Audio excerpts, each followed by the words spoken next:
Hello प्यारे बच्चों, कैसे हैं आप। मैं डॉक्टर सुशील आपका फिजिक्स में हेल्प चैनल में तहे दिल से स्वागत करता हूं। आजकल हम कर रहे हैं क्लास 11th की केमिस्ट्री कोर्स का कर रहे हैं चैप्टर नंबर 4। प्यारे बच्चों, लास्ट क्लास में हमने एनसीईआरटी के कुछ प्रश्नों को हल किया था इस चैप्टर के। आज वहीं से आगे कंटिन्यू कर रहे हैं। प्यारे बच्चों, यदि सीरीज पसंद आ रही है तो प्लीज इसे लाइक कीजिए, चैनल पे नए हैं तो सब्सक्राइब कीजिए और सबसे इंपॉर्टेंट इसको शेयर जरूर कीजिए। और प्यारे बच्चों, यहां क्लास 9 से लेकर क्लास 12th तक की एनसीईआरटी फिजिक्स कंप्लीटली अवेलेबल है, अपलोडेड है पूरे के पूरे कोर्स। आप प्लेलिस्ट में जाकर के उसे देख सकते हैं। और क्लास 11th और 12th की केमिस्ट्री आप जानते हैं वो कंटिन्यू है।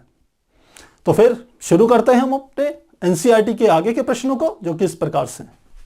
इसके अनुसार C2H4 तथा C2H2 अणुओं में कार्बन परमाणु के बीच द्विआबंध तथा त्रिआबंध के निर्माण को चित्र द्वारा स्पष्ट कीजिए। तो किस किस का? C2H4 और दूसरा C2H2। क्या चीजें बतानी है? द्विआबंध तथा त्रिआबंध के निर्माण को कार्बन परमाणु के बीच में चित्र द्वारा बताना है। तो देखिए कैसे होगा। हम इसका स्ट्रक्चर बनाएं। सबसे पहले C2H4 का बना, इसका किस प्रकार से बनेगा? देखिए, इसमें कार्बन और कार्बन, इसके बीच में बनती है एक डबल बॉन्ड। इधर की ओर बनती है हाइड्रोजन की सिंगल बॉन्ड, इधर बनती है हाइड्रोजन की सिंगल बॉन्ड। ये यहां पर ऐसा और ये यहां पर ऐसा। अब आप कहेंगे सर ये बनेगी कैसे? वही संरचना हम बना रहे हैं। यहां पर कार्बन जो बनाता है ये होते हैं हमारा sp2, यानी कि एक s ऑर्बिटल्स और p के दो कक्षक, ये अतिव्यापित होते हैं। और तब क्या करते हैं? यह इस प्रकार की संरचना का निर्माण करेंगे। चैप्टर में ये दोनों के दोनों को मैं डिटेल में आपको बता चुका हूं, यहां दोबारा रिपीट कर रहा हूं।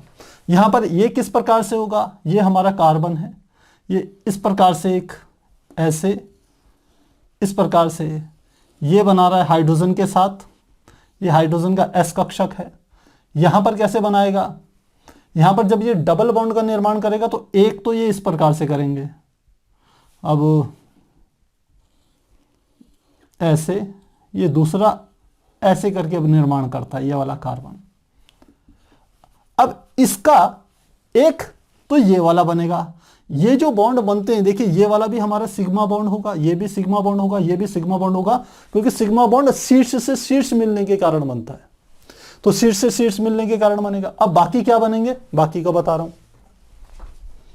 यदि इसको मैं बनाऊं, इसका दूसरा हिस्सा तो ये वाला है कार्बन के, इसका ये, और यहीं पर ये ऐसे बनेगा, ये ऐसे,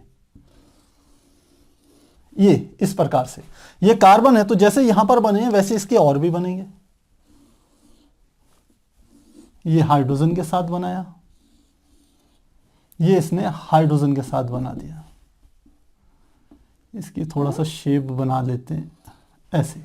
तो ये भी सिग्मा बॉन्ड, ये भी सिग्मा बॉन्ड, इनके बीच में भी सिग्मा बॉन्ड। अब इसके बीच में बनता है ये वाला पाई बॉन्ड। ये हमारा बनता है पाई बॉन्ड, ये पाई, ये पाई। तो इस प्रकार का इसका स्ट्रक्चर होता है, जिसमें बीच में दो बॉन्ड बनते हैं। एक हम ये कह देंगे सिग्मा बॉन्ड।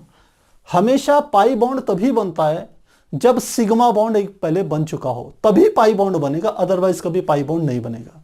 चैप्टर में बताया था कि जब ये एक अक्ष, जो जेड अक्ष मान लो, यदि उससे ये मिलते हैं आपस में तो क्या होगा?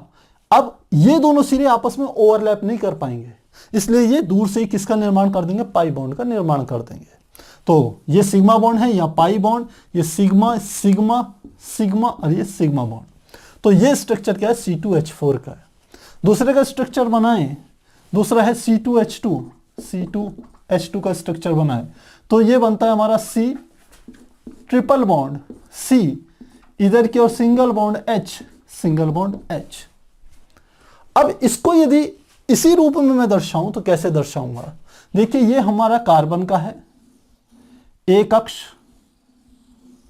दूसरी अक्ष, तीसरी अक्ष। ऐसे ही यहां पर मैंने बनाया दूसरे कार्बन का, एक अक्ष, दूसरी अक्ष। हो सकता है कुछ बच्चों को लग रहा होगा सर ये एक अक्ष, दो अक्ष, तीन अक्ष क्या है? तो प्यारे बच्चों, इसको यदि आप इस अक्ष को यदि एक जेड अक्ष मान लेते हैं तो ये होगा pz, इसको मान लो px और ये हमारा हो गया py। ऐसे ही यहां पर क्या होगा? ये हमारा होगा PZ, ये भी PX, ये होगा PY।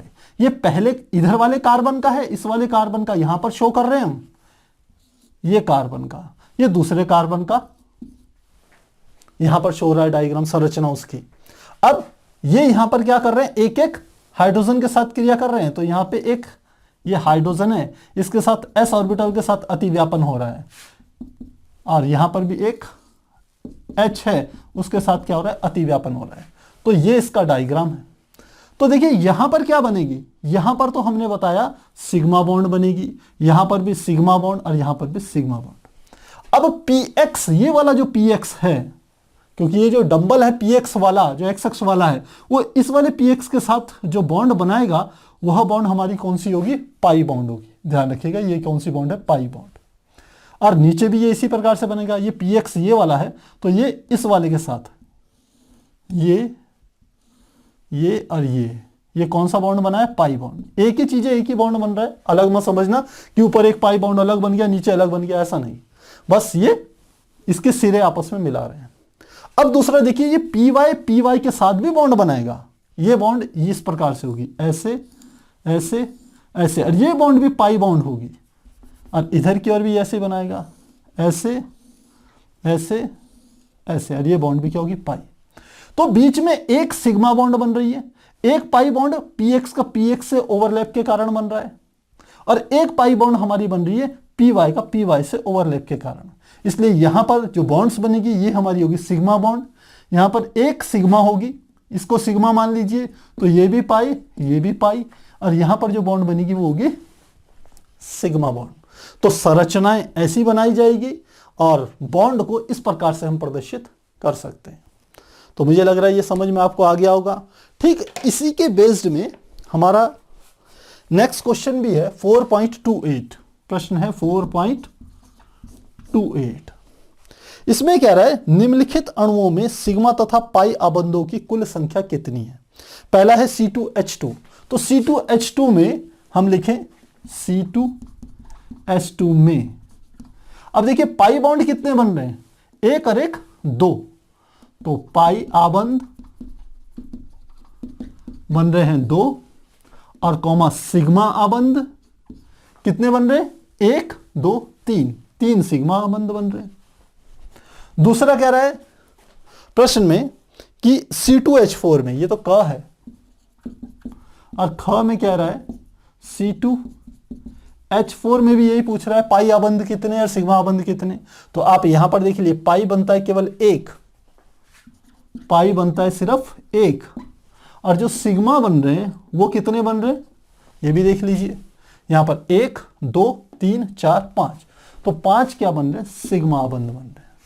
तो इस प्रकार से ये दोनों क्वेश्चंस आपस में मिले जुले हैं। यदि आपने संरचना बना ली है तो आप इनके बॉन्ड्स भी डिसाइड कर सकते हैं। हमेशा इस बात को ध्यान रखिएगा कि यदि S और P आपस में मिलेंगे तो हमेशा सिग्मा बॉन्ड बनेगा। यदि P के शीर्ष मिलेंगे, ऐसे जैसे यहां पर ये शीर्ष में अतिव्यापन हो रहा है, यहां पर शीर्ष में अतिव्यापन हो रहा है, तो हमेशा सिग्मा बॉन्ड बनेगी। पाई बॉन्ड तभी बनेगी जब एक सिग्मा बॉन्ड बन चुकी हो, तभी पाई बॉन्ड का निर्माण संभव है। और पाई बॉन्ड तब बनेगी जैसे बीच में सिग्मा होगी, तो अब ये दोनों अक्षें आपस में मिल नहीं कर सकते, इनके शीर्ष नहीं मिल सकते, इसलिए हम कहेंगे ये क्या होगा, पाई बॉन्ड का निर्माण करेंगे। तो इस प्रकार से हम इस प्रश्न को हल कर सकते हैं। हमारा नेक्स्ट क्वेश्चन है 4.29, जो कि इस प्रकार से है। इसके अनुसार एक्स अक्ष को अंतरनाभिकीय अक्ष मानते हुए, यानी कि मुख्य अक्ष मानते हुए, मेन अक्ष जिस पर कि हम सिंपल सामान्यतः क्या रखते हैं, परमाणु का रखते हैं, अक्ष मानते हुए बताइए निम्नलिखित में से कौन से कक्षक सिग्मा आबंध नहीं बनाएंगे और क्यों। तो ध्यान रखना है आपने, एक्स अक्ष क्या है, अंतरनाभिकीय अक्ष है। अब पहला कह रहा है 1s 1s, तो 1s 1s कैसे बनेंगे, फर्स्ट में ये बनेंगे 1s और ये बनेगा 1s, तो ये जो बॉन्ड बनेगा ये भी 1s है और ये भी 1s है, तो यहां पर बनेगा सिग्मा बॉन्ड। सेकंड में कह रहा है 1s 2px, तो सेकंड में है 1s यानी कि ये 1s है, और 2px ये वाली है, और ये जो अक्ष है ये x अक्ष है, तो यहां ओवरलैपिंग होगी तो ये वाला भी कौन सा बनेगा, सिग्मा बॉन्ड बनेगा इसमें भी। तीसरे में है 2py तथा 2py। अब देखिए 2py में कैसे बनेगा, 2py ये यदि मेरी x अक्ष है तो y अक्ष मान लेते हैं ये वाली थी, एक ये वाली थी, एक ये, क्योंकि इनके शीर्ष से शीर्ष नहीं मिल रहे हैं इसलिए यहां पर सिग्मा बॉन्ड नहीं बनेगी। पाई बॉन्ड बन सकती थी, पाई बन सकती थी, ऐसे से पाई बन जाती, लेकिन सिग्मा बॉन्ड नहीं बनेगी। तीसरे वाले में सिग्मा बॉन्ड नहीं बनेगी। चौथे में देखें 1s तथा 2s, तो ये तो बिल्कुल इसी की तरह है। फोर्थ जो है ये 1s ऐसा और 2s ऐसा, ये 1s और ये है 2s, तो यहां पर बनेगी सिग्मा बॉन्ड। तो पहले, दूसरे और चौथे में सिग्मा बॉन्ड बनेगी, जबकि थर्ड वाले में पाई बॉन्ड बन सकती, सिग्मा बॉन्ड नहीं बन सकती। तो इस प्रकार से हम क्या करेंगे, इसे समझेंगे। ध्यान रखना 1s और 2s जो s ऑर्बिटल्स होता है वो तो तीनों अक्षों में ये समान होता है, चाहे x अक्ष हो, चाहे y अक्ष हो, चाहे z अक्ष हो, क्योंकि ये गोलाकार है, इसकी सिमेट्री गोलाकार है। जबकि इनकी क्या होती है, अक्षें होती है p की। कैसे, हमने आपको पहले भी बताया था, ये एक अक्ष मान लेते हैं x है, तो दूसरी इस प्रकार से होगी, तीसरी इस प्रकार से होगी, ऐसी होगी। दूसरी हम y अक्ष मान लेते हैं, तीसरी हम z अक्ष मान लेते हैं, ये वाली। तो इनकी अक्षों पर निर्भर करती है, s की नहीं करती है। तो ये हमारा 4.29 हो गया है। अब अगला देखें 4.30। अगला प्रश्न है 4.30। क्या कह रहे हैं, निम्नलिखित अणुओं में कार्बन परमाणु से संकर कक्षक प्रयुक्त होते हैं। कौन से संकर कक्षक प्रयुक्त होते हैं? पहला है CH3। तो क में देखें ये है CH3 सिंगल बॉन्ड CH3। तो कैसे स्ट्रक्चर बनेगा, CH सिंगल बॉन्ड CH। अब सीधे आप चेक करिए कि इस कार्बन से, क्योंकि संकर कक्षक तो कार्बन की बताने हैं, तो इस वाले कार्बन से कितने परमाणु जुड़े हुए हैं, 1 2 3 4। यदि 4 जुड़े हैं तो इसका मतलब एक s का होगा और p के 3 होंगे। तो ये वाला कौन सा संकर कक्षक होगा, sp3। इसमें आ जाइए, इसमें भी देखिए कितने जुड़े हैं, 1 परमाणु, 2 परमाणु, 3 परमाणु और चौथा ये वाला परमाणु। तो इसमें भी कौन सा कक्षक है, sp3। तो दोनों में क्या होंगे, sp3 संकर कक्षक उपस्थित होंगे इनमें। सेकंड में देखें CH3 single bond CH double bond CH2। ख में है CH3 single bond CH double bond CH2। यही है CH3 single bond CH double bond CH2। ये कैसे होगा, देखिए बिल्कुल ऊपर की तरह CH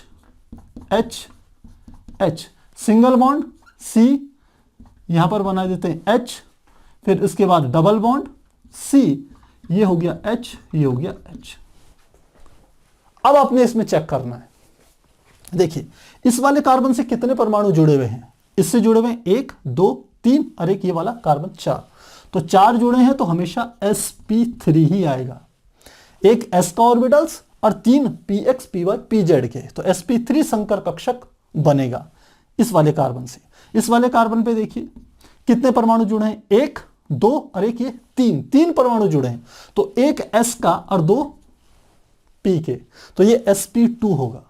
अब इसमें आ जाइए, इसमें देखिए कितने परमाणु जुड़े हैं, 1 2 और एक ये 3। तो इसमें भी क्या आएगा, यह आएगा sp2 संकर कक्षक का निर्माण होगा। तो इस प्रकार से हम इसे समझ सकते हैं। अगला ये कह रहा है ग खंड में CH3 CH2OH। ग में है CH3 CH2OH। इसमें बनाना है तो ये भी बिल्कुल वैसे ही बनेगा, C यहां पर H, यहां पर H, यहां पर H, फिर सिंगल बॉन्ड C, ऊपर की ओर H, नीचे की ओर H, यहां पर OH। ये इसकी संरचना होगी। तो अब फिर देखिए C के साथ 1 2 3 और एक 4 परमाणु जुड़े हुए हैं, तो ये वाले C का क्या होगा, sp3 संकर कक्षक होगा। इस वाले कार्बन का देखिए इसका कितने जुड़े हुए हैं, इससे 1 2 3 और एक ये 4, तो ये भी क्या होगा, sp3 संकर कक्षक का ये निर्माण करेगा। ये आपने देख लेना है। और इसको यदि और बनाना चाहते तो ऐसे भी कर सकते थे, सिंगल बॉन्ड H ऐसे कर लेते तो आपको ज्यादा स्पष्ट हो जाएगा यहां पर।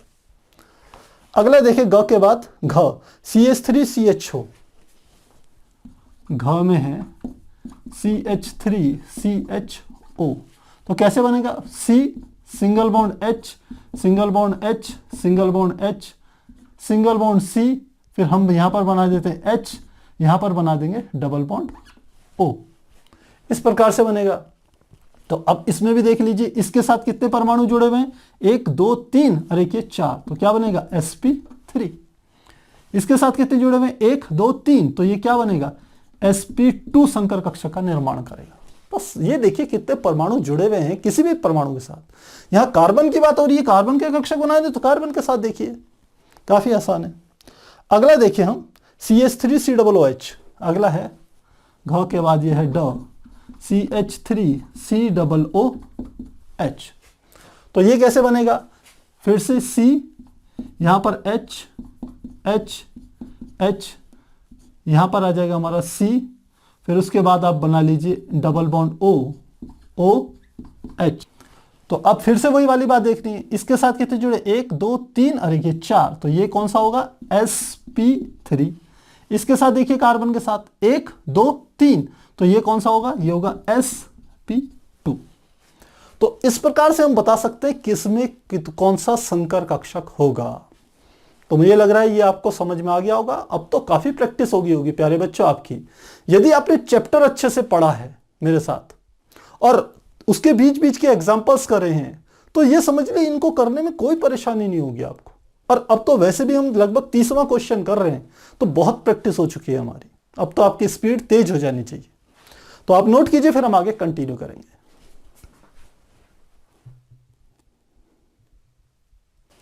हमारा नेक्स्ट क्वेश्चन है क्वेश्चन नंबर 4.31, जो कि इस प्रकार से है। इसके अनुसार इलेक्ट्रॉन के आबंधी तथा एकांकी युग्म से आप क्या समझते हैं, प्रत्येक का एक उदाहरण द्वारा स्पष्ट कीजिए। देखिए यहां पर इन्होंने कहा है आबंधी युग्म तथा एकांकी युग्म। इलेक्ट्रॉनों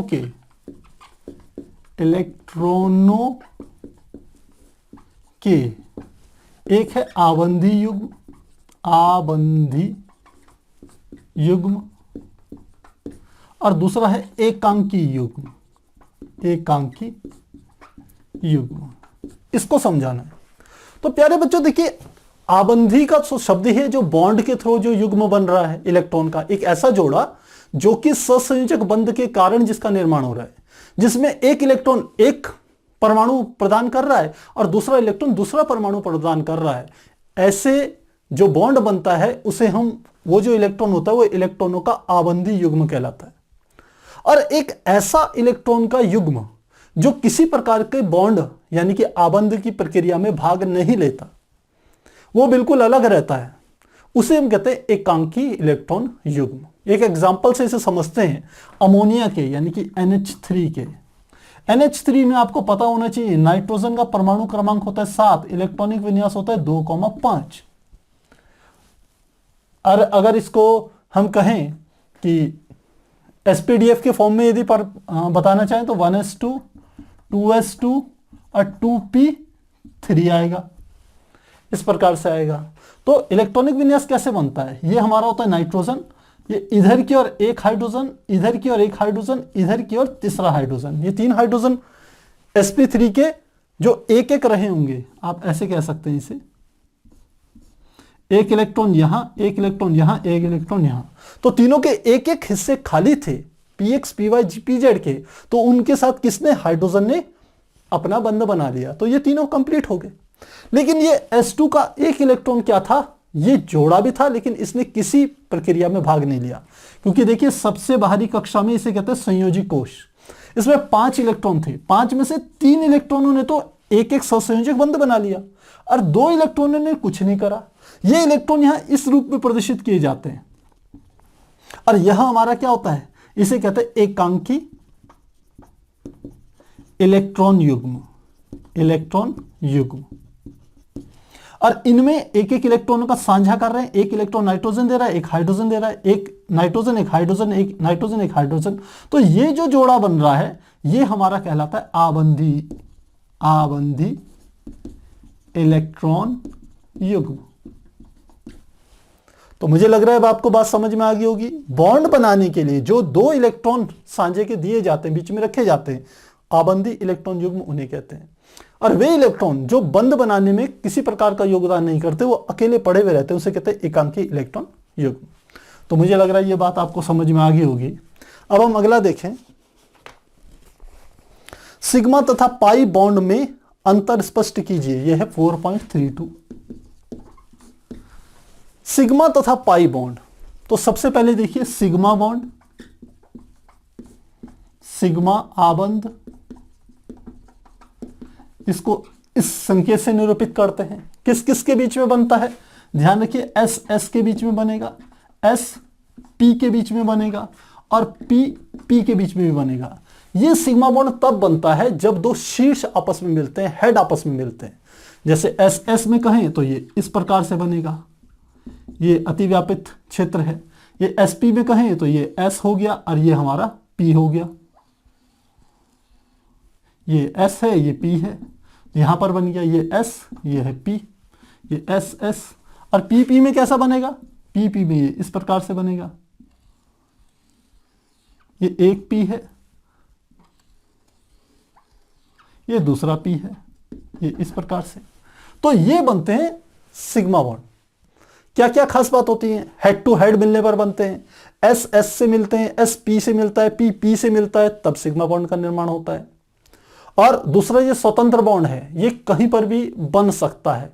और दूसरी बात ये क्या होते हैं? शक्तिशाली होते हैं। क्या क्या कहा मैंने कहा ये स्वतंत्र है, ये किसी दूसरे बॉन्ड पर निर्भर नहीं करता, ये शक्तिशाली है, लेकिन ये क्रियाशील नहीं है, ये लेस क्रियाशील है। जहां ये बनते हैं ये इतने अधिक क्रियाशील नहीं होते, यानी कि हम कह सकते हैं ये अधिक स्थायी हैं, आप ये भी कह सकते हैं।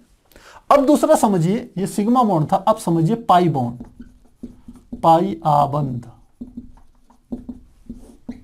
पाई आबंध जिसे इस प्रकार से निरूपित करते हैं, यह हमारा बनता है एक, हम कह सकते हैं पी पी के बीच में भी बनता है और पी डी के बीच में भी बनता है।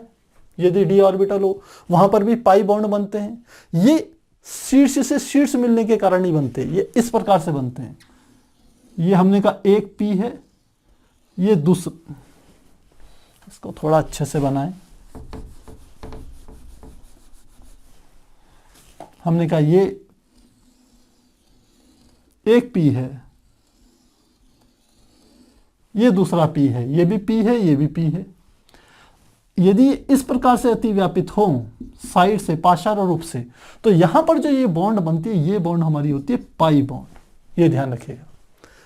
अब ये पाई बॉन्ड जो होते हैं ये स्वतंत्र नहीं होते। पाई बॉन्ड केवल तब बनते हैं जब पहले सिग्मा बॉन्ड बन चुका हो, तभी पाई बॉन्ड का निर्माण होता है, अन्यथा ये नहीं होता। यानी कि ये स्वतंत्र नहीं है, डिपेंडेंट है। किसके ऊपर? सिग्मा बॉन्ड के ऊपर। इंतजार करेगा कि सिग्मा बॉन्ड बनेगा तो शायद मेरा नंबर आ जाए, वरना नहीं आएगा इसका नंबर। दूसरी बात हम कहें कि यह जो हमारा होता है ये हमारे दुर्बल बॉन्ड होते हैं, यानी कि कमजोर बॉन्ड होते हैं। दुर्बल बंध, ये क्या है? स्वतंत्र नहीं, स्वतंत्र नहीं होते। दूसरे ये जो बनते हैं ये क्रियाशील होते हैं। ये जहां पर बनते हैं वो क्या होते हैं? अणु जो हैं क्रियाशील होते हैं। तो इस प्रकार से इन दोनों को हम क्या कर सकते हैं? डिफरेंशिएट कर सकते हैं, इनमें अंतर बता सकते हैं। हमारा नेक्स्ट क्वेश्चन है 4.33 जो कि इस प्रकार से है। इसके अनुसार संयोजकता आबंध सिद्धांत के आधार पर H2 अणु के विरचन की व्याख्या कीजिए। तो पहली बात इसने कही है संयोजकता आबंध सिद्धांत, आबंध सिद्धांत जिसे हम वैलेंसी बॉन्ड थ्योरी कहते हैं, VBT कहा जाता है इसे। तो डिटेल में बताई थी, जिसमें परमाणु कक्षकों का अतिव्यापन हो, अध्यारोपण हो, ये सब घटनाएं जिसमें घटित होती है, उस सिद्धांत को हम संयोजकता आबंध सिद्धांत कहते हैं। और इसका जो मुख्य विकास किया था वो पॉलिंग ने किया था मुख्य रूप से। अब बात आती है कि इसमें हाइड्रोजन के विरचन का इन्होंने कहा है, इस घटना को हमें बताना है। तो ये मैंने आपको चैप्टर में डिटेल में समझा चुका हूं प्यारे बच्चों, आप चाहें तो डिटेल में वहां से देख सकते हैं। वहां पर मैंने आपको ध्यान हो तो यहां शॉर्ट में बता रहा हूं। मैंने कहा था 2 परमाणु ले लीजिए, एक HA ले लीजिए, एक HB ले लिया आपने। अब हमने कहा ये HA का नाभिक मान लेते हैं, न्यूक्लियस ले लिया, जिसको मैं Na से निरूपित कर रहा हूं, और इसका इलेक्ट्रॉन है Ea। दूसरा हम जो नाभिक ले रहे हैं वो मान लेते हैं Nb है, और इसका इलेक्ट्रॉन क्या है, Eb है। तो पहले इन दोनों के बीच में क्या लगता था, आकर्षण बल लगता था। इन दोनों के बीच में आकर्षण बल लगता था। जब ये एक दूसरे के समीप आए तो अब आने से क्या होगा, नए बलों का निर्माण होगा। नए बल क्या होंगे, अब इन दोनों के बीच में आकर्षण बल लगेगा, इन दोनों के बीच में आकर्षण बल लगेगा, जबकि इसके बीच में प्रतिकर्षण बल लगेगा। नया बल ये हो गया, ये प्रतिकर्षण बल लग रहा है। ऐसे इसके और इसके बीच में भी क्या लगेगा, प्रतिकर्षण बल लगेगा। तो मेरी बात समझ रहे हो, जब Ha का हाइड्रोजन परमाणु का नाभिक और इलेक्ट्रॉन दूसरे हाइड्रोजन परमाणुओं के नाभिक और इलेक्ट्रॉन के समीप आएंगे, तो दूसरे परमाणु का नाभिक और पहले परमाणु का इलेक्ट्रॉन दोनों आपस में आकर्षण बल लगेंगे। इसी प्रकार पहले परमाणु का नाभिक न्यूक्लियस और दूसरे परमाणु का इलेक्ट्रॉन, इनमें भी आकर्षण बल लगेगा। लेकिन नाभिक नाभिक के बीच में क्योंकि धनावेश है तो प्रतिकर्षण बल लगेगा, और इलेक्ट्रॉन इलेक्ट्रॉन के बीच में भी प्रतिकर्षण बल लगेगा। तो यहां नए बलों का क्या होता है, विकास होता है। और ये पुराने जो बल होते हैं जिनको हमने ब्लैक कलर से यहां दिखाए हैं, ये क्या हो जाते हैं, निरस्त हो जाते हैं। नए बल क्या होते हैं, प्रभावित होते हैं। अब ये जब ये ऐसा होता है तो हम कहें H2 के विरेचन का क्या अर्थ हुआ। जब एक हाइड्रोजन का परमाणु जो कि गैसेस स्टेट में है, दूसरे हाइड्रोजन के परमाणु जो गैसेस स्टेट में है, जब इससे क्रिया करता है तो H2 का एक अणु बनाता है जो गैसेस स्टेट में हो। और जब ये अणु बनाता है तो बहुत सारी ऊर्जा निकालता है, जिसको हम 435.8 किलो जूल पर मोल के बराबर हम इसे कैलकुलेट करते हैं।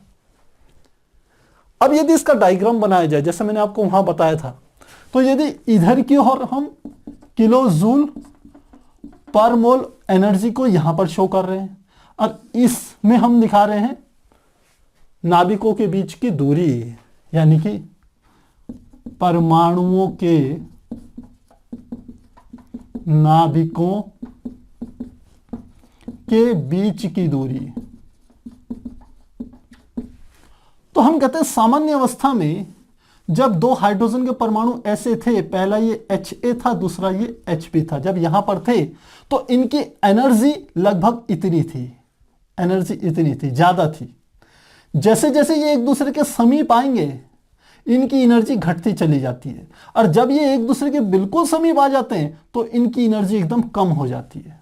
तो इसका अर्थ यह हुआ कि जब 2 हाइड्रोजन के परमाणु आपस में संयुक्त होकर के हाइड्रोजन के एक अणु का निर्माण करते हैं तो बहुत सारी ऊर्जा को मुक्त करते हैं।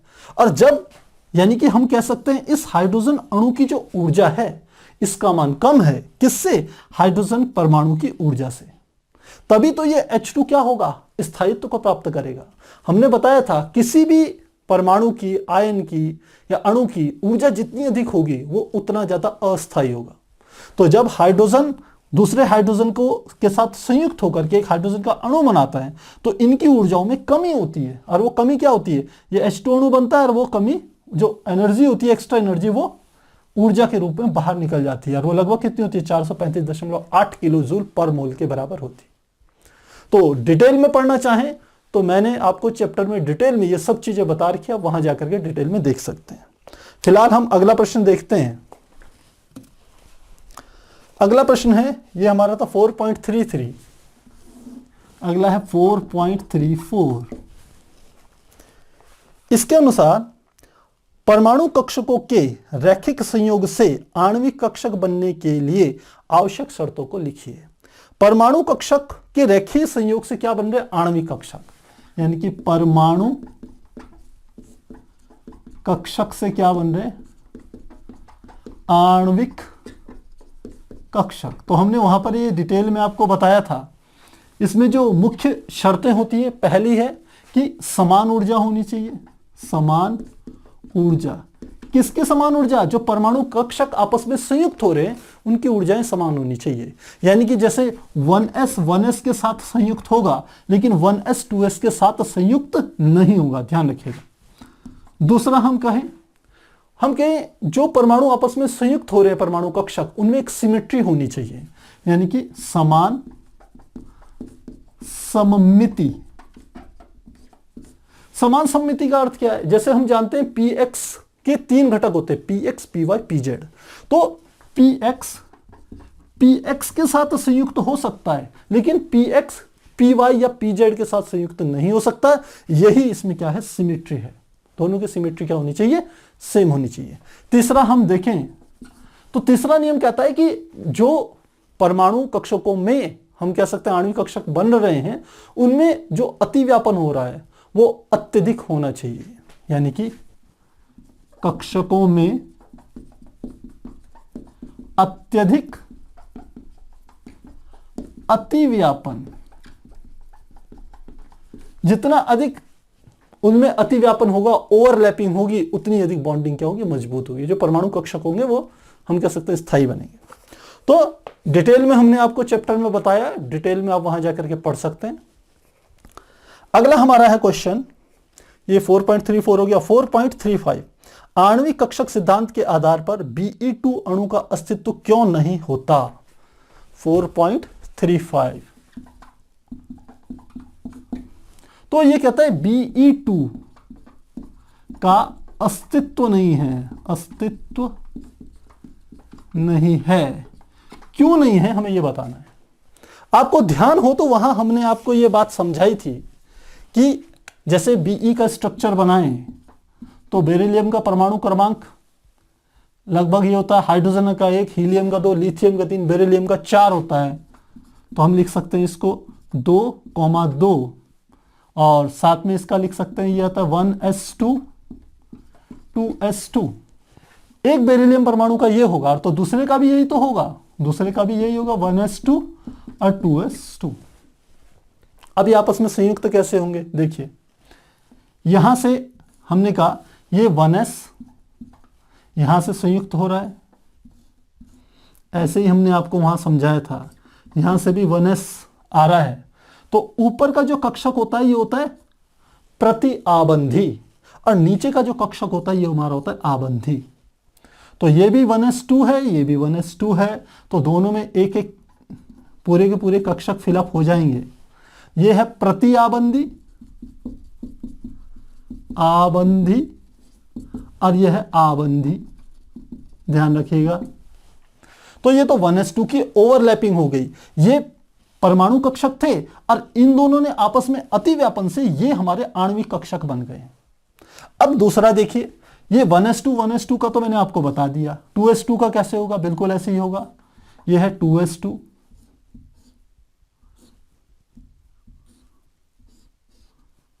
ये तो 2s2 का भी यहां पर बना लेते हैं। ये भी दोनों पूरे भरे हुए हैं, तो यहां ऊपर 2 इलेक्ट्रॉन और नीचे की ओर भी क्या होंगे? 2 इलेक्ट्रॉन भर दिए जाएंगे। ये क्या है? 2s2। तो ये 2s2 की ओवरलैपिंग से ये आणविक कक्षक बन गया। ये ऊपर वाला फिर से प्रतिआबंधी और नीचे वाला क्या होगा? ये वाला आबंधी। अब कोई भी परमाणु, कोई भी जो अणु है वो स्थायी तब होगा यदि उसमें जो बॉन्ड बन रहे हैं वो स्थायी हो। तो पहले देखते हैं Be जो 2 हम कह रहे हैं इसका अस्तित्व तब होगा यदि Be के बीच में क्या होगा? बॉन्ड बनेगा। बॉन्ड जिसे हम कहते हैं आबंध कोटि, और आबंध कोटि को इंग्लिश में बॉन्ड ऑर्डर भी कहते हैं। तो हम जानते हैं, अब थोड़ा सा इस जगह का यूज कर रहे हैं, हम कहते हैं चूंकि आबंध कोटि बराबर होता है 1/2, यहां पर आता है NB माइनस NA। अब समझिए NB और NA क्या है, हमने आपको वहां बताए थे चैप्टर में। NB था आबंधी इलेक्ट्रॉनों की कुल संख्या। तो आबंधी इलेक्ट्रॉन कितने हैं? 1 2, यहां पर भी आबंधी काले से 3 4, तो आबंधी इलेक्ट्रॉनों की संख्या यह गया 1/2, यह गया 4, माइनस Na, ये Na होता है प्रतिआबंधी इलेक्ट्रॉनों की संख्या। तो प्रतिआबंधी इलेक्ट्रॉनों की संख्या भी कितनी है? ये है प्रतिआबंधी 1 2, ऊपर की ओर 3 4, तो आबंधी भी 4, अनाबंधी भी 4, तो ये हमारा आ गया कुल मिला के 0। यानी कि आबंध कोटि क्या है? 0। इसका अर्थ है बीई के बीच में कोई बॉन्ड नहीं बनेगा। जब बॉन्ड ही नहीं बनेगा तो Be2 का अस्तित्व नहीं होगा। तो इस प्रकार आणविक कक्षकों की सहायता से हम इस बात को सिद्ध कर सकते हैं कि जो हमारे पीछे के जो होते हैं बहुत से जैसे आदर्श गैसें हैं, उनके अणुओं का निर्माण संभव नहीं है, उनमें स्थायित्व तो नहीं है, उनका अस्तित्व नहीं है। तो जिन जिन का अस्तित्व होगा उनको हम यहां शो कर सकते हैं, आणविक कक्षकों के हेल्प से इस फार्मूले से निकाल सकते हैं। जिनका नहीं होगा वो पता चल जाएगा यहां पर 0 आने पे कि वो कोई बॉन्ड बनाएंगे ही नहीं। तो इस प्रकार से हम इस प्रश्न को हल करेंगे। हमारा नेक्स्ट क्वेश्चन है 4.36, जो कि इस प्रकार से है। इसके अनुसार निम्नलिखित स्पीशीज के आपेक्षिक स्थायित्व की तुलना कीजिए कि कौन कितना अधिक स्थायी है, पहली बात, तथा उनके चुंबकीय गुण इंगित कीजिए। तो दो बातें बतानी है, एक तो आपेक्षिक स्थायित्व, पहला आपेक्षिक स्थायित्व, और दूसरा चुंबकीय गुण। चुंबकीय गुण, दो बातें बतानी है। और कौन कौन से हैं हमारे पास? एक है O2, दूसरा है हमारे पास O2 प्लस, तीसरा है हमारे पास O2 माइनस, इसे हम सुपर ऑक्साइड कहते हैं, और चौथा है O2 2 माइनस, जिसे कि हम कह रहे हैं परऑक्साइड। अब प्यारे बच्चों इसको समझिए कि इसमें स्थायित्व कैसे निकालेंगे। स्थायित्व निकालने के लिए सबसे पहले आप ये देखिए इसमें नंबर ऑफ इलेक्ट्रॉन कितने होंगे।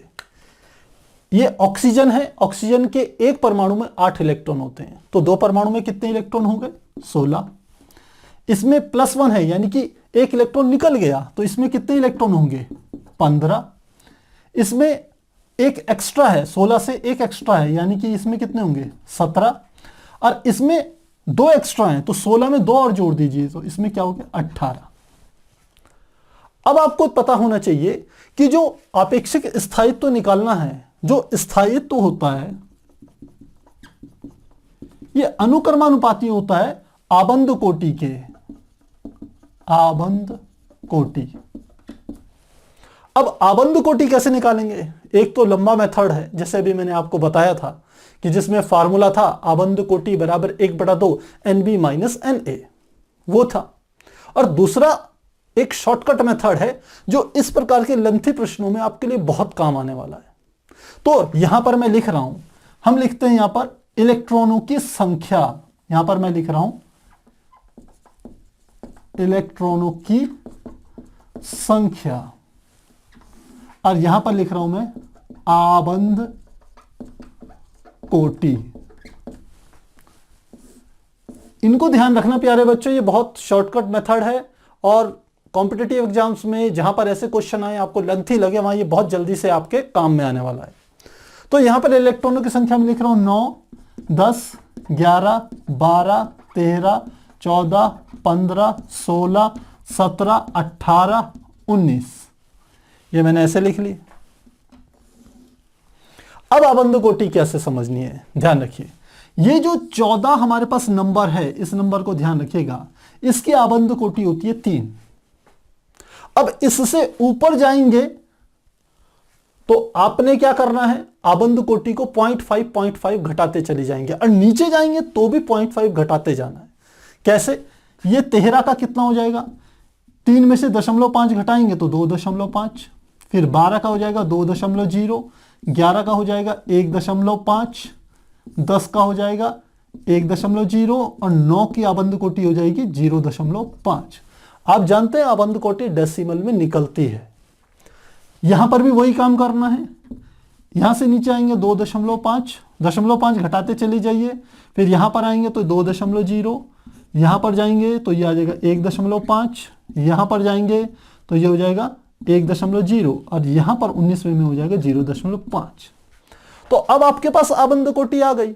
अब आप यहां पर आसानी से लिखिए इसको। ये 16 है तो 16 की आबंध कोटि कितनी हो जाएगी?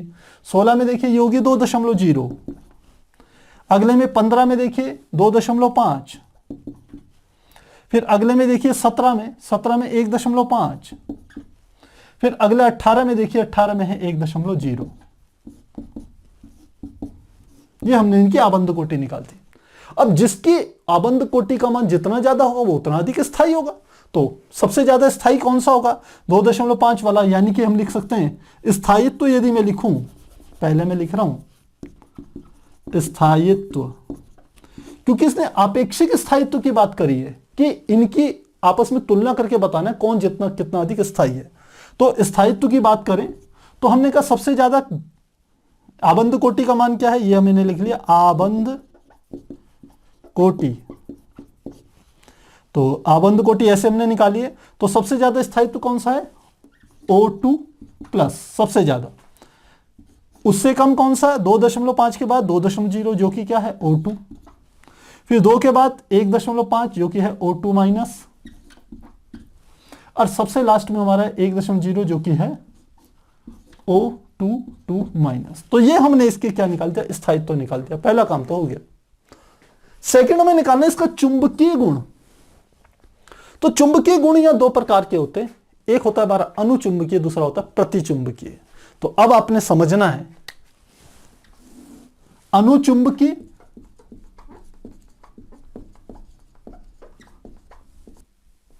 वे होंगे जिनमें हम कह सकते हैं कि कुल इलेक्ट्रॉनों की संख्या, कुल इलेक्ट्रॉनों की संख्या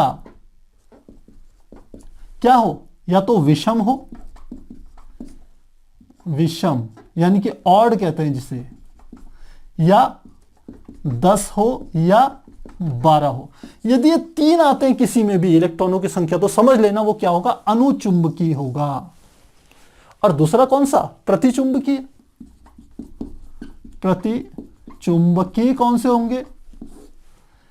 जिनकी संख्या क्या होगी? सम होगी।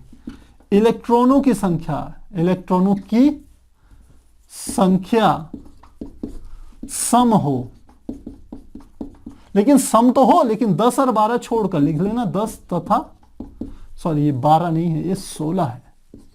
10 तथा 16 छोड़कर, बस इतना आपने ध्यान दे देना है। तो अब आप निकाल सकते हैं। अब देखिए इसकी कितनी है? हमारी 16 है। तो जो 16 वाला था, 10 और 16 वाला, वो क्या था? अनुचुंबकीय। तो यहां क्या लिख लेंगे? ये वाला क्या होगा हमारा? यहां से लिखते हैं, ये है अनुचुंबकीय पहला। O2 इसकी है 15, 15 क्या है? विषम। तो विषम तो क्या होगा? अनुचुंबकीय। ये भी होगा अनुचुंबकीय। फिर इसकी है 17, 17 क्या है? विषम। ये भी होगा अनुचुंबकीय। और यह O2 2 माइनस, इसकी थी 18 इलेक्ट्रॉनों की संख्या, तो ये क्या है? सम है। और 10 और 16 भी नहीं है, तो इसलिए ये क्या होगा हमारा? प्रतिचुंबकीय। तो इस प्रश्न में हमें यह बताना था, एक तो आपेक्षिक स्थायित्व बताना था इनका, वो हमने यहां पर इस प्रकार से बता दिया, और दूसरा बताना था इनके चुंबकीय गुण।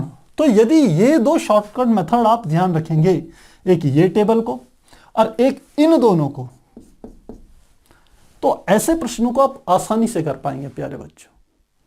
तो आप नोट कीजिए, फिर हम आगे कंटिन्यू करेंगे। हमारा नेक्स्ट क्वेश्चन है 4.37, जो कि इस प्रकार है। कक्षकों के निरूपण में उपयुक्त धन तथा ऋण चिन्हों का क्या महत्व है?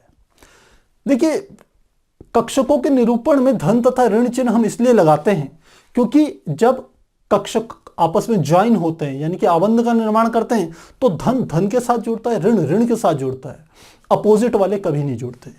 हमने बताया कि आबंध बनते समय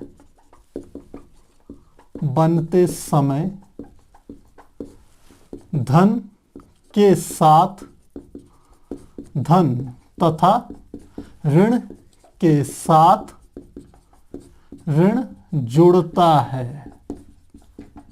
एग्जाम्पल दे दें तो हमने कहा ये एक पी कक्षक है। अब दूसरा पी है ये वाला। यदि ये धन है, ये धन है, ये ऋण है, ऋण है, तो ये आपस में इस प्रकार से जुड़ जाएंगे, ये इस प्रकार से जुड़ जाएंगे, धन के साथ धन, ऋण के साथ ऋण। तो ये सही है। लेकिन यदि मैं ऐसे करूं, ये मेरे पास धन था, ये ऋण था, इसके बगल में मैंने दूसरे को ऐसे रख दिया, ये ऋण है, ये धन है, और मैं कहूं कि ये आपस में ऐसे जुड़े, तो ये नहीं जुड़ेंगे। तो धन तथा ऋण चिन्हों का ये महत्व है। जिनको पालियां कहते हैं, आधे हिस्से जो होते हैं इनको पालियां कहते हैं, धन पाली ऋण पाली। तो धन पाली से धन पाली जुड़ती है, ऋण पाली से ऋण पाली जुड़ती है, अपोजिट वाले नहीं जुड़ते। तो ये इसमें है। अगला प्रश्न है PCl5 अणु में संकरण का वर्णन कीजिए। इसमें अक्षीय आबंध विषुवतीय आबंधों की अपेक्षा अधिक लंबे क्यों होते हैं? तो देखिए ये है हमारा 4.38। PCl5 का बताना है, सीधी सीधी बात है। PCl5 का हमें क्या बताना है? अणु में संकरण का वर्णन करना है। तो इसके लिए आपको पता होना चाहिए फास्फोरस का परमाणु क्रमांक होता है 15, इलेक्ट्रॉनिक विन्यास 2,8,5। अब यदि SPDF के फॉर्म में लिखें तो 1s2, ये होगा 2s2, 2p6, ये होगा 3s2।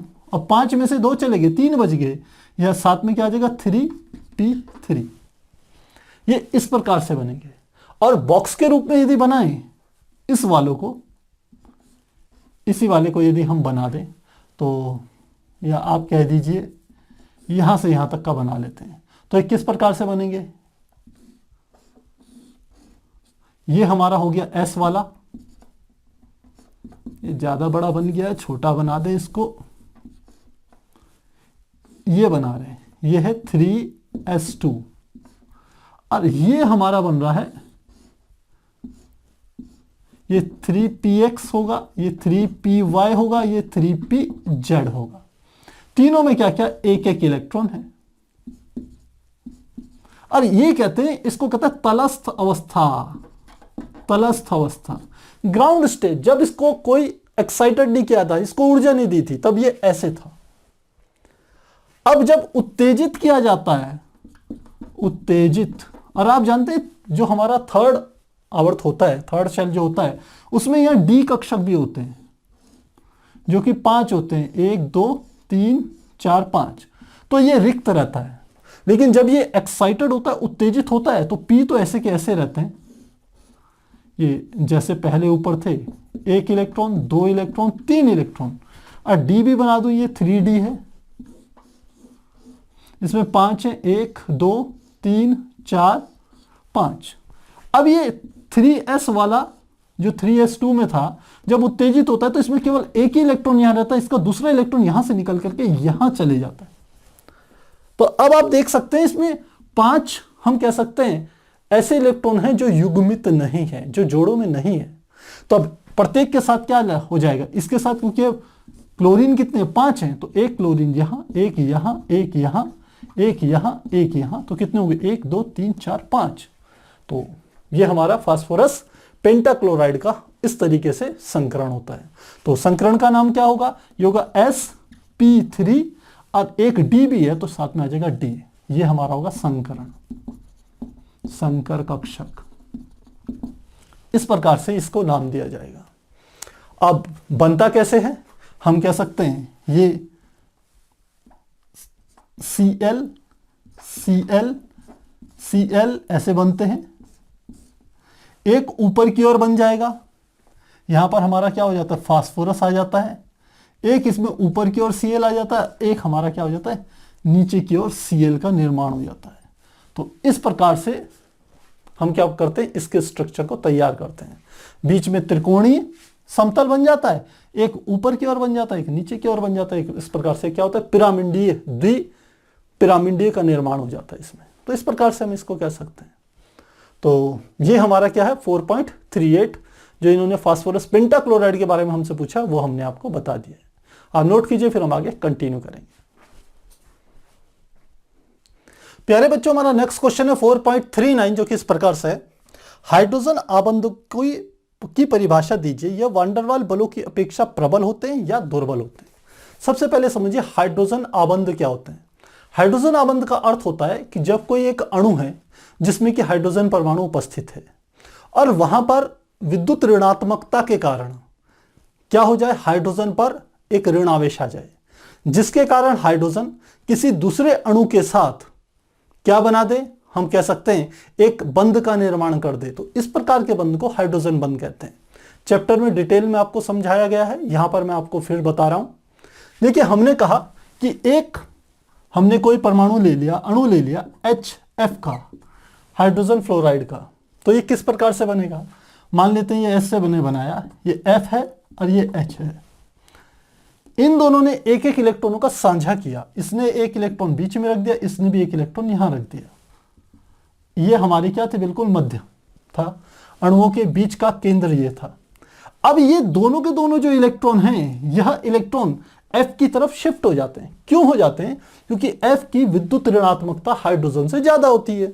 तो इसलिए ये जो हैं अगली लाइन में F, ये इलेक्ट्रॉन यहां पर आ गया और H हमारा कहां रह गया, यहां रह गया, ये इधर शिफ्ट हो गए। दोनों के दोनों जो सहसंयोजक बंध का जो जोड़ा था इलेक्ट्रॉन का, वो इधर शिफ्ट हो गया, जिसके कारण इसमें सूक्ष्म ऋण आवेश और इसमें सूक्ष्म धन आवेश आ जाता है।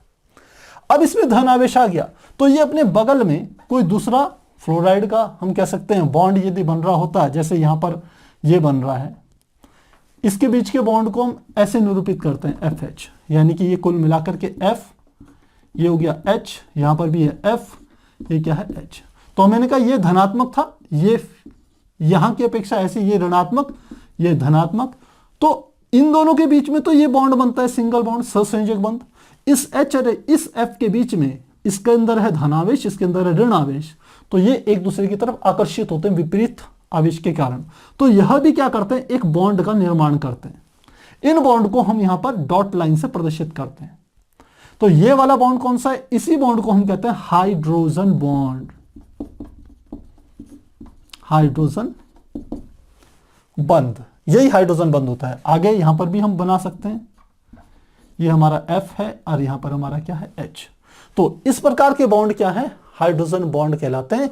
ये मुख्य रूप से किस किस के साथ बनते हैं, ये बनेंगे या तो फ्लोरीन के साथ, या ऑक्सीजन के साथ, या नाइट्रोजन, इन तीन के साथ ही हाइड्रोजन बॉन्ड बनाता है, जिसे हम हाइड्रोजन बॉन्ड कहते हैं। मेरी बात समझ में गए होंगे कि हाइड्रोजन फ्लोराइड में हमने कहा एक सहसंयोजक बंध बनाया, बीच में दोनों ने एक एक इलेक्ट्रॉनों का साझा किया, यह इलेक्ट्रॉन फ्लोरीन की तरफ, फ्लोराइड आयन की तरफ शिफ्ट हो जाते हैं। क्यों हो जाते हैं, क्योंकि हमने कहा इसकी विद्युत ऋणात्मकता हाइड्रोजन से ज्यादा है। जब ये इसकी तरफ आ गया तो इस पे ऋण आवेश आ गया, तो सूक्ष्म, इसमें धन आवेश आ गया। अब ये हाइड्रोजन अपने समीप में जो दूसरा फ्लोराइड का आयन था, जो FH एक अणु बन रहा था, क्योंकि उसका F क्या होगा, ऋणात्मक रहा होगा, तो इन दोनों के बीच में विपरीत आवेश के कारण एक बॉन्ड बन जाता है, और इसी बॉन्ड को हमने कहा हाइड्रोजन बॉन्ड कहते हैं। और ये इस प्रकार से एक चेन बनती चली जाती है। इसीलिए आपने देखा होगा बहुत सी चीजें क्या होती हैं, ठोस अवस्था में आ जाती है। तो ठोस अवस्था में कब आएंगे, जब उनके बीच में बॉन्डिंग ज्यादा होगी। तो इस प्रकार से इसको हम समझेंगे। अगला प्रश्न देखें। हाँ, एक चीज इसने और बोली थी, हाइड्रोजन बंध तथा वांडरवाल बंध में से कौन सा अधिक शक्तिशाली है, कौन सा दुर्बल है। क्योंकि हाइड्रोजन बॉन्ड जो बन रहा है वो विपरीत आवेशों के कारण बन रहा है, तो हाइड्रोजन बॉन्ड जो है वो क्या है, शक्तिशाली है। किसकी तुलना में शक्तिशाली है, वांडरवाल बल की तुलना में।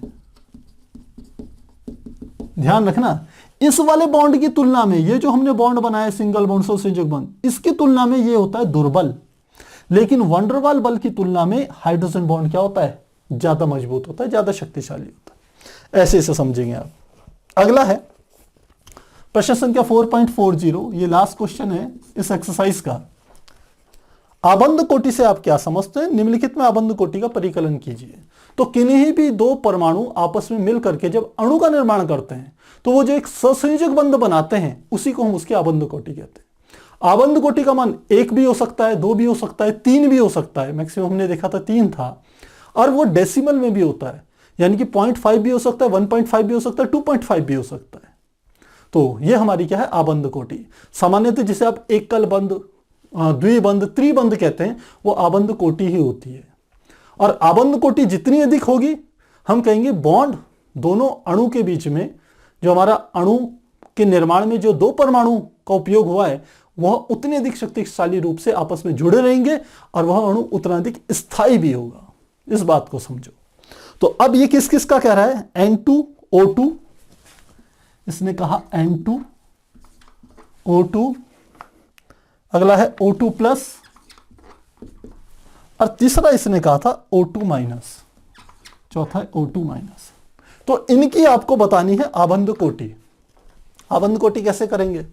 तो मैंने आपको शॉर्टकट तरीका बताया था। मैंने कहा आबंध कोटि, ये हमने ली इलेक्ट्रॉनों की संख्या, और यहां हमने ली आबंध कोटि। आबंध कोटि, अगर इलेक्ट्रॉनों की संख्या मैंने कहा था 14 है, तो आबंध कोटि कितनी होती है? 3। इससे ऊपर जाएंगे, एक एक इलेक्ट्रॉन कम करेंगे तो आबंध कोटि 0.5 घटेगी। 13 के लिए 2.5, 12 के लिए 2.0, 11 के लिए 1.5, 10 के लिए 1.0 और 9 के लिए ये होती है 0.5। ये शॉर्टकट मेथड अभी मैंने पिछले प्रश्न में आपको समझाया था।